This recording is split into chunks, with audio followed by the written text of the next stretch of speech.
Let's get you some reaction to what President Cyril Ramaphosa has said in his keynote address at the National Women's Day commemoration. And we now bring in women's rights activist Brenda Madumisa-Pajibo, who joins me now for a conversation. Good afternoon to you, and thank you as always for your time. I was saying earlier on that I sort of picked up a subtle theme about the president saying, in a way, without spelling it out, highlighting what government is doing to, better the lot of women empowerment and the likes, and in a way, without spelling it out, challenging the rest of the sectors in our society. Did you pick up that theme, or did you pick up other themes as well? Good afternoon to Susan. Thanks for having me. I've picked up many different themes that are not new. If you go back to last year's speech and the many others before, the theme continues. We keep on saying the same things over and over again, but say them with different gusto, different tone, different energy. Yeah. So when we talk about amplifying the economy and ensuring that we have as many women participating in the mainstream of the economy, it's not new.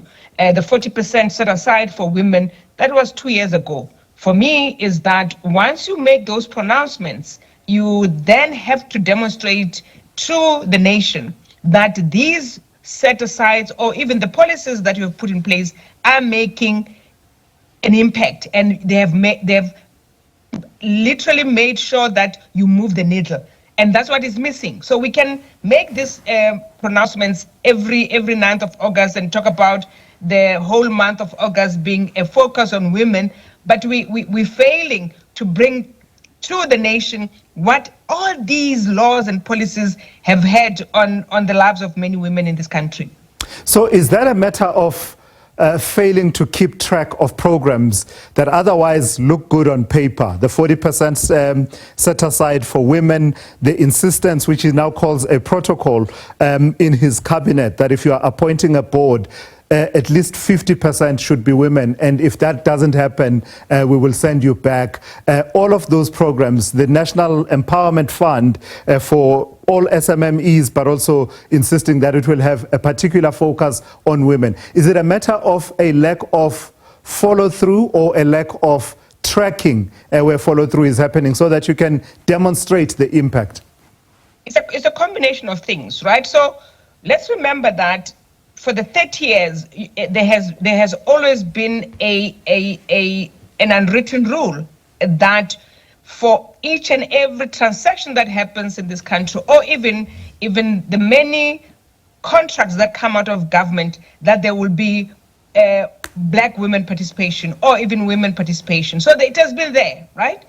What we have not been able to say as a country is that what has that kind of policy done to advance the lot of women, right? So that's why I'm saying it's a combination of things, because these things are not new. That you need to have more representation of women on boards, it has always been there. Where we were failing, because if we go back to the 20 plus odd years, is that public sector was literally leading in having more women as DGs. As we speak today, the number of DGs of women DGs in this administration has declined, right? Yeah. And we used to have the numbers. So we have gone back, and we have not asked ourselves the question, why have you gone back? So if a president is going to say to South Africa today that he now insists that there must be 50% of women participation in boards or any other, let's start with at administration level of your government, where the number of women DGs has drastically gone down, right? So let's be consistent in demanding women's participation, women's representation across the board.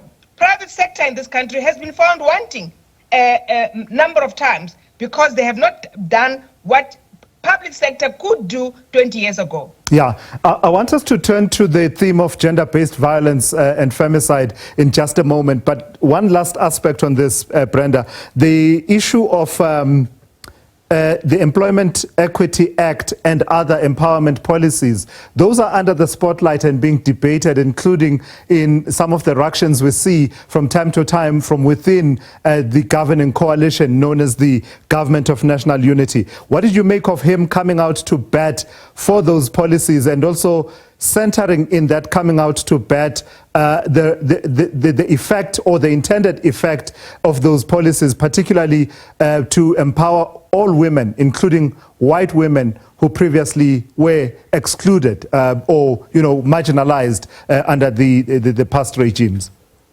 So I think what he was trying to do was to stamp his authority, and for the DA in particular to be reminded again why the need to have these kinds of policies. So we can't pretend that over 100 years of oppression and subjugation and discrimination, you are going to turn around and say these policies are not good to advance women, to advance black people, and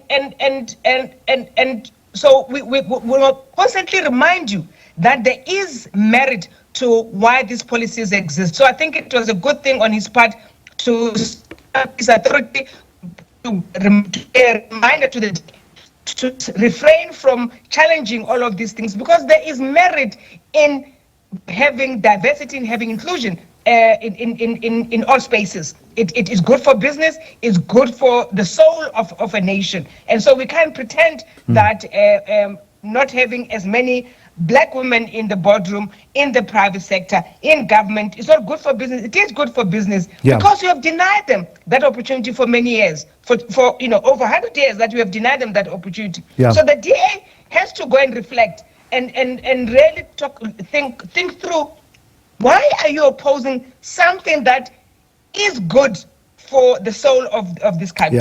Lastly then, I felt, and you can tell me if you agree with me or what your observations are, I felt some of his strongest comments on the scourge of gender-based violence and femicide in our country actually came when he was speaking from the heart, off the cuff. They were not part of the prepared comments. So all of those, the calls for men to make it a tradition in August to see how we can better serve and uplift women and respect women and start making that as a tradition. All that real men don't kill, real men don't rape, all of that was off script. Does that help? And how does that compare with the actual work that is being done in terms of the many, many pledges that have been made about this issue? So I think for me, that stood out because he went off script.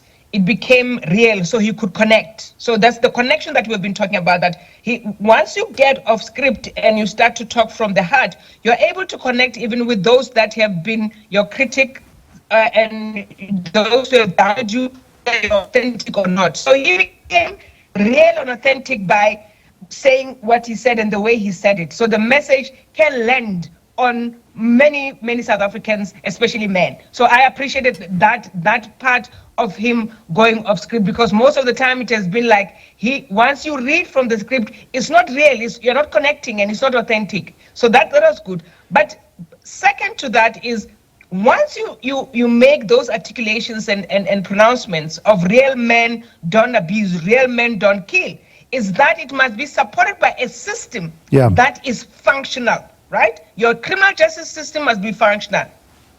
Your entire society must be functional in the sense that they all understand how and why GBV or gender violence exists and manifests itself in the way that it does.